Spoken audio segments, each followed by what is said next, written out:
Halo boy, gimana kabarnya? Sehat ya? Hari ini saya akan membahas sebuah film bertemakan pendidikan. Film ini diambil dari sebuah kisah nyata ya boy. Kisah nyata ketika seorang pria yang sudah tua, berumur 80 tahun, tapi baru mulai masuk sekolah SD atau sekolah dasar. Dikarenakan dia hanya ingin bisa membaca sebuah surat yang selalu ia pegang sejak dahulu. Tapi karena ia tidak bisa menulis dan membaca, lantas ia pun memutuskan untuk bersekolah di usianya yang sudah sangat tua. Biar nggak tambah lama, mari kita bahas alur filmnya. Ini dia The First Grader. Film berlatar belakang di negara Kenya yang terletak di benua utara Afrika. Pada saat itu, tepatnya di tahun 2003, ada sebuah kabar yang tersiar melewati siaran radio setempat yang memberitahukan bahwasanya pemerintahan Kenya akan mengadakan sekolah gratis untuk seluruh kalangan bagi warga setempat. Dan syarat untuk bisa bersekolah di sana pun sangat mudah. Mereka hanya harus menyiapkan akta kelahiran untuk persyaratannya. Government has announced free education is promised. Unbelievable. It's for you to turn up with the bus. Kabar itu pun terdengar oleh pria tua berusia 84 tahun, yaitu Kimani Maruge. Semua orang tua di sana pun berbondong-bondong mendaftarkan anaknya ke sekolah. Tidak lupa juga Maruge yang langsung datang ke tempat pendaftaran untuk mendaftarkan dirinya sendiri agar bisa bersekolah di sana. Tapi para staf dan kepala sekolah di sana yang bernama Jen Obinchu tentu tidak bisa mengizinkan Maruge untuk bersekolah di sana, karena memang sekolah itu adalah sekolah dasar yang dikhususkan untuk para anak-anak saja. Tapi Maruge tetap kekeh dia ingin bersekolah di sana karena kabar yang ia terima dari surat kabar dan radio bahwa pendaftaran sekolah diperuntukkan untuk semua orang. Tampaknya Maruge agak sedikit salah paham di sini. They meant children, not adults. No, they said everybody. I heard on the radio. Dan pada hari itu, karena Maruge mendapat penolakan dari kepala sekolah Obinchu, Maruge pun memutuskan untuk pulang ke rumah. Tapi keesokan harinya, saat pelajaran sedang dimulai, Maruge kembali lagi ke sekolah dan masih kekeh bahwa dia harus bisa sekolah di sana. Salah satu staf guru di sana pun yang bernama Alfred sangat ketus kepada Maruge bahwa Maruge tidak akan bisa sekolah di sana karena dia tidak punya seragam, alat tulis dan juga sepatu, karena Maruge tidak akan mampu membeli itu semua. Kimani Nganga Maruge. Jane, and that means school shoes too. Accept anyone without a school uniform. We've got too many pupils already. Lantas Jen Obinchu pun menanyakan alasan Maruge sangat ingin sekolah walaupun usianya sudah sangat tua. Maruge pun mengatakan bahwasanya dia hanya ingin bisa membaca. I want to learn to read. Hari itu Maruge pun mendapatkan penolakan lagi. Dia pun lantas pulang ke rumah. Dan di rumah Maruge memegang sebuah surat di tangannya. Surat inilah alasannya ia ingin bersekolah walaupun usianya kini sudah sangat tua. Surat ini sudah ada pada Maruge sejak puluhan tahun yang lalu. Tapi karena dia tidak bisa membaca, lantas surat ini pun hanya bisa ia simpan saja selama ini. Dan kita akan melihat sedikit flashback saat Maruge masih muda, yang ternyata saat itu sedang terjadi tragedi penjajahan di daerah Kenya oleh pihak Inggris, dan keluarga Maruge menjadi korbannya.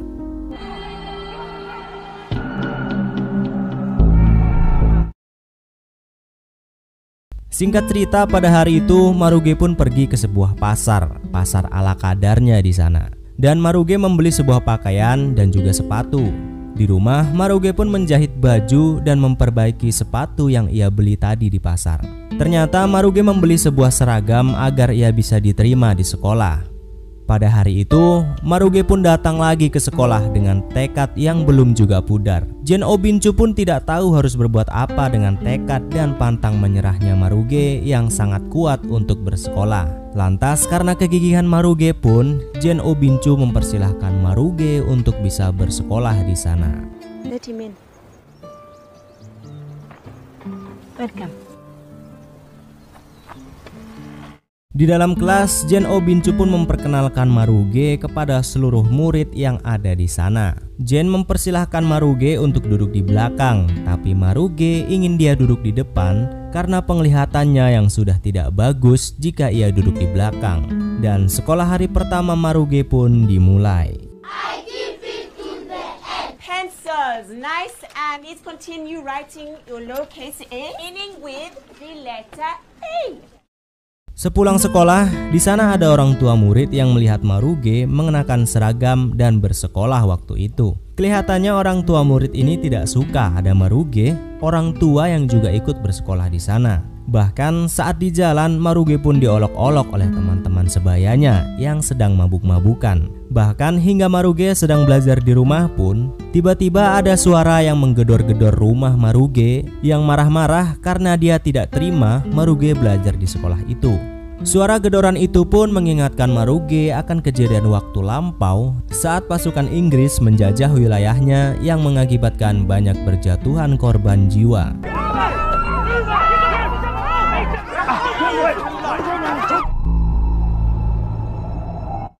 Singkat cerita, hari demi hari Maruge pun terus bersekolah dengan semangat, belajar membaca, menulis, dan sebagainya. Bahkan saking konsentrasinya ia belajar, saat Jen menyuruhnya untuk menuliskan sebuah angka 6 di papan tulis, Maruge pun tidak bisa mendengarnya dengan baik. Can you come and write for us the number 6? Hey, stop. Wacha Maruge. Dan saat jam pelajaran, Alfred, guru yang sangat ketus kepada Maruge tadi pun memeriksa semua kelengkapan belajar para murid. Dan lagi-lagi ketika ia memeriksa perlengkapan Maruge, Alfred pun berang kepadanya karena pensil Maruge yang tumpul. Maruge pun disuruh meraut pensil tumpulnya dengan segera jika ia masih mau mengikuti pelajaran. Namun saat Maruge akan meraut pensilnya, Maruge sangat gemetaran sekali saat itu. Ternyata rautan pensil yang tajam menjadikan trauma yang sangat mendalam bagi Maruge. Karena sewaktu ia ditangkap saat masa penjajahan oleh pihak Inggris, ia disiksa dengan sebuah pensil yang tajam yang baru saja diraut. Dan pensil itu pun ditusukkan ke dalam salah satu telinga Maruge hingga membuat pendengarannya jadi sangat buruk. Itulah kenapa saat dipanggil Jen untuk menulis di papan tulis tadi, ia tidak bisa mendengarnya.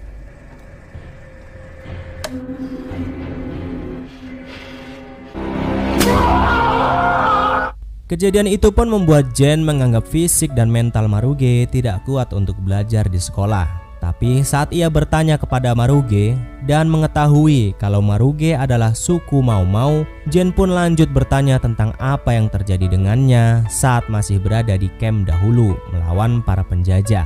Tapi Maruge memilih untuk tidak membicarakannya.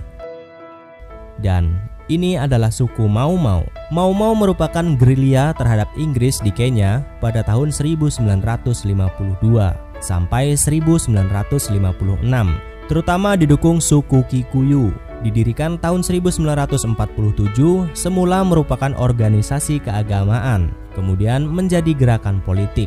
Gerakan itu timbul karena kekeruhan kehidupan suku Kikuyu dan tekanan sosial, dan juga karena penjajahan yang terjadi terhadap Kenya yang dilakukan oleh pihak Inggris. Aksi-aksi gerilya Mau Mau memuncak pada tahun 1953 sampai 1954. Tokoh-tokohnya pun ditumpas habis pada tahun 1956 dan hanya sedikit orang yang selamat, salah satunya adalah Kimani Maruge.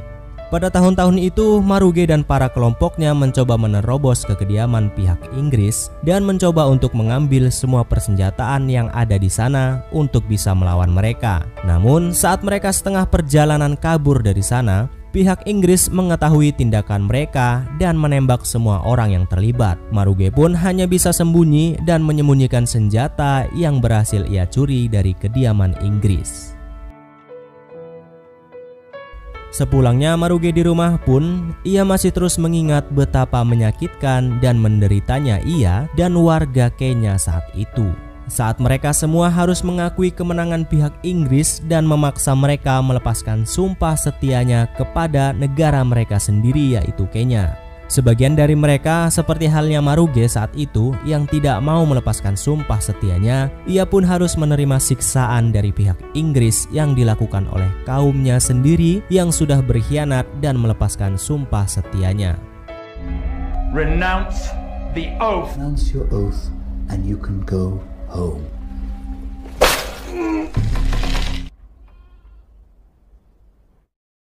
Hari demi hari Maruge pun tetap semangat ke sekolah bermain dengan para anak-anak di sana.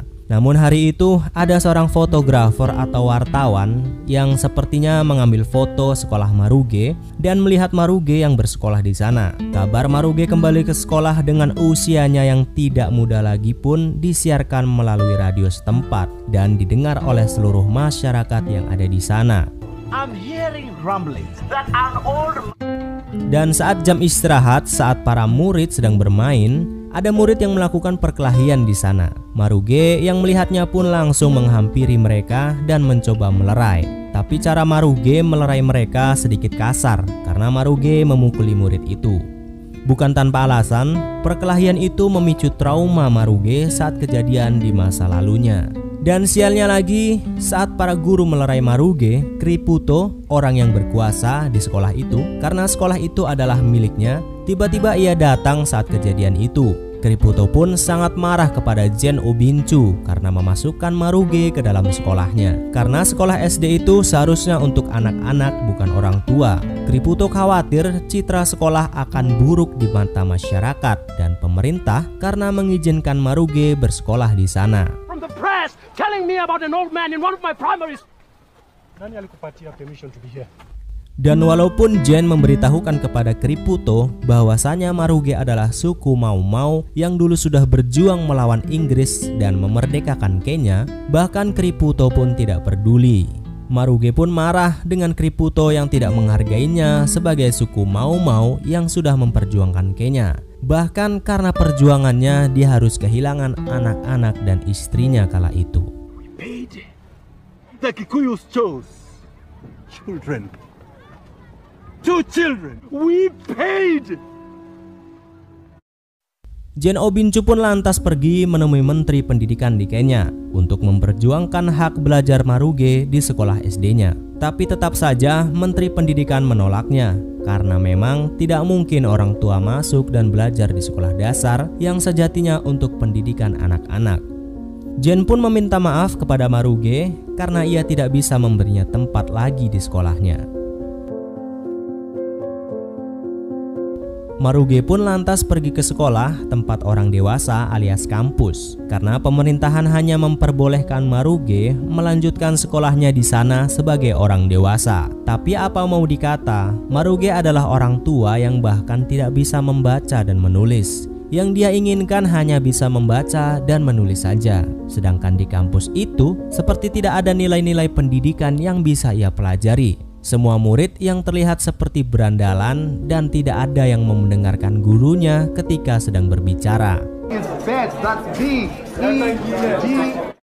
Lantas Maruge pun kembali ke sekolah SD Gen Obinchu untuk berbicara dengannya. Maruge mengatakan yang sebenarnya alasan dia ingin bersekolah di usianya saat ini karena sukunya yang memang tidak bisa membaca sejak dahulu dan dia juga mempunyai surat yang selalu ia simpan selama ini dan dia ingin bisa membaca surat itu sendiri. Maka dari itu Maruge pun memohon dengan sangat kepada Gen agar ia bisa belajar membaca lagi di sekolah SD itu. Maruge. Have a letter. I must read it for myself. That's why I came to the school. Teach me to read, Mrs. Obinchu. Gen pun mencoba menghubungi Kriputo untuk memberikan tempat lagi bagi Maruge di sekolah agar dia bisa belajar membaca, tapi tetap Kriputo tidak bisa mengizinkannya. Maruge pun pergi ke kelas untuk memberikan salam perpisahan kepada seluruh murid-murid yang ada di sana untuk yang terakhir kalinya. Tapi tiba-tiba Gen mempunyai ide agar Maruge bisa tetap belajar di sekolah SD itu, yaitu Gen menjadikan Maruge sebagai asisten mengajarnya di sekolah. Dengan begitu Maruge pun tetap bisa bersekolah di sana. From now on, Maruge is going to be my teaching assistant. Singkat cerita, kabar Maruge berada di sekolah pun menyebar luas hingga berbagai media berdatangan untuk mewawancarai Maruge di sekolah saat itu. Tentu mereka semua ingin tahu alasan Maruge di usianya yang 84 tahun memutuskan untuk kembali ke sekolah SD.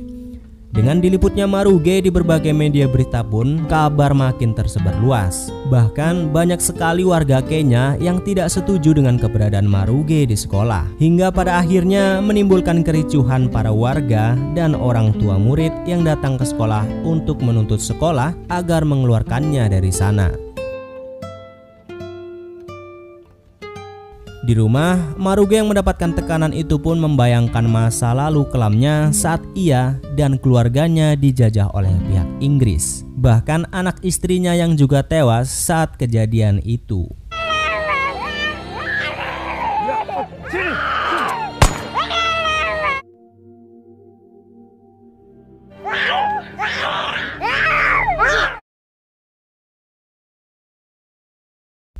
Singkat cerita, di sekolah, Jane Obinchu memberikan pelajaran privat kepada Maruge untuk membaca. Maruge pun sedikit demi sedikit sudah bisa membaca kosakata. Tidak sampai di situ, Maruge di rumah pun juga melanjutkan pelajaran membacanya dengan alat seadanya. Kembali kepada Jane di rumah, tiba-tiba ia mendapatkan telepon yang tidak dikenal. Telepon itu dari seseorang yang mengancam dirinya karena masih membiarkan Maruge berada di sekolah itu. We know you are alone in that house. We are watching you. You want to take care.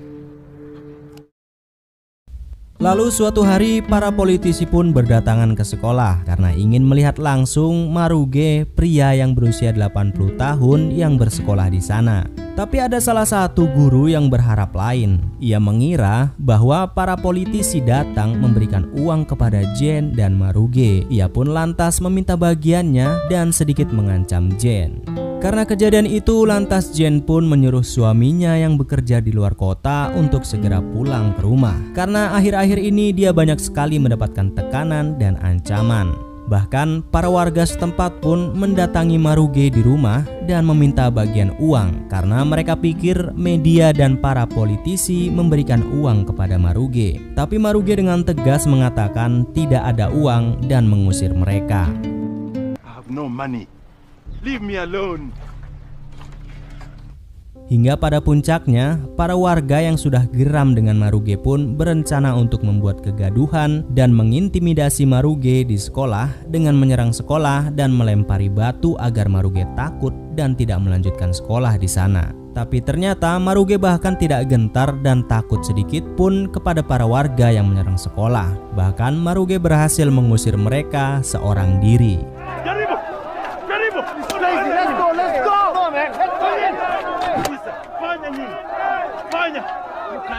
Jane pun semakin khawatir dengan keadaan yang semakin memburuk. Tapi alangkah terkejutnya Jane saat melihat surat dari Menteri Pendidikan bahwasanya ia dipindahkan mengajar di sekolah lain yang sangat jauh dari tempat tinggalnya yang sekarang. Lantas Jane pun berkeluh kesah kepada suaminya di rumah karena pemindahannya yang sangat mendadak dan sangat jauh. Tapi Charles tiba-tiba malah menuduh Jane mengkhianatinya dan berselingkuh di belakangnya saat ia berada di luar kota.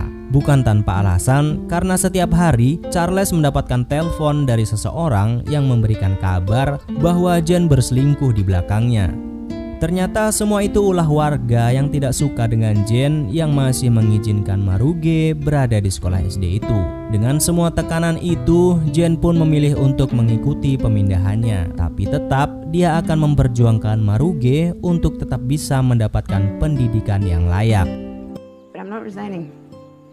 I just don't have it in me to turn him away. I'm not giving in to them. Singkat cerita, di sekolah, Jane berpamitan kepada seluruh murid-murid yang ada di sana. Para murid pun sangat sedih kehilangan guru Jane. Mereka memberi kenang-kenangan kepada Jane sebagai tanda perpisahan. Beda halnya dengan Maruge, dia tidak bisa hadir di sekolah saat Jane berpamitan kepada seluruh murid. Maruge hanya bisa memandangnya dari kejauhan saja dari luar pagar. Keesokan harinya, Maruge memutuskan untuk pergi ke kota dengan menaiki taksi setempat dan membayarnya dengan seekor kambing. Ya, karena memang Maruge tidak punya apa-apa lagi. Dan di sekolah, Kriputo selaku pemilik sekolah pun menyambut dan memperkenalkan guru baru yang akan menggantikan Jean Obinchu mengajar di sana. Para wali murid sangat antusias menyambut guru baru itu, tapi para murid kelihatan tidak senang dengan guru baru karena mereka hanya menginginkan guru Jean Obinchu. Murid-murid pun lantas mengunci pagar sekolah, melempari Kriputo dan guru baru yang hendak mengajar di sekolah itu. Akhirnya guru baru itu pun hengkang sebelum hari pertamanya mengajar di sana.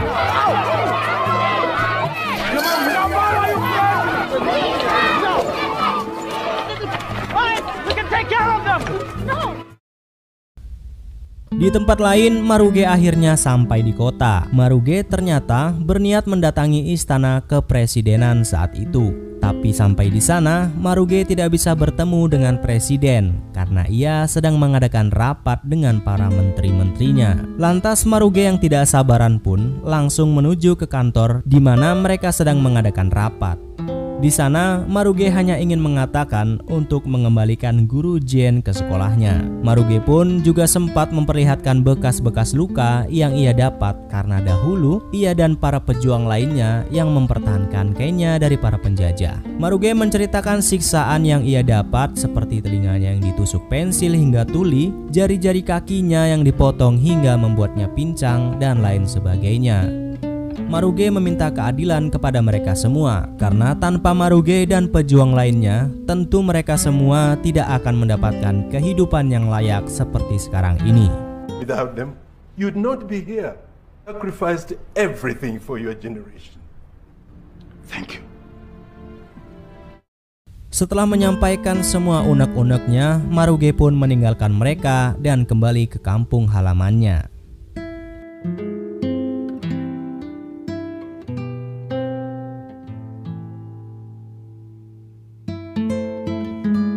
Singkat cerita, berkat Maruge, guru Jean pun akhirnya kembali ke sekolah SD itu. Maruge dan semua murid pun sangat bahagia menyambut kedatangan Jean Obinchu ke sekolah mereka kembali. Dan saat Jean sedang rapat dengan Alfred, tiba-tiba Maruge pun datang mengganggu mereka. Kedatangan Maruge untuk menunjukkan surat yang selama ini ia simpan untuk ia baca sendiri. Tapi karena Maruge tidak ingin egois dan segera ingin mengetahui isi surat itu, Maruge pun menyerahkan surat itu kepada Jean dan memintanya untuk membacakan surat itu untuknya.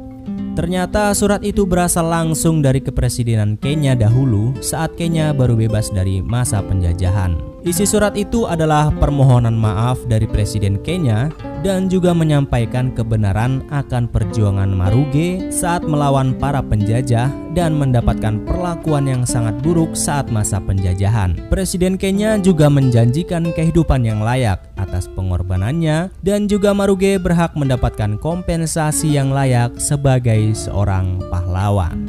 On behalf of the Republic of Kenya, dear honored prisoner number 4339, for the ill treatment you endured while imprisoned from 1953 to 1955, inform you that you have been judged eligible for compensation. Setelah pembuktian surat itu, Maruge pun mendapatkan kompensasinya dan dia juga diundang oleh PBB untuk berpidato kepada pemimpin dunia mengenai betapa pentingnya sebuah pendidikan. Dan film pun tamat.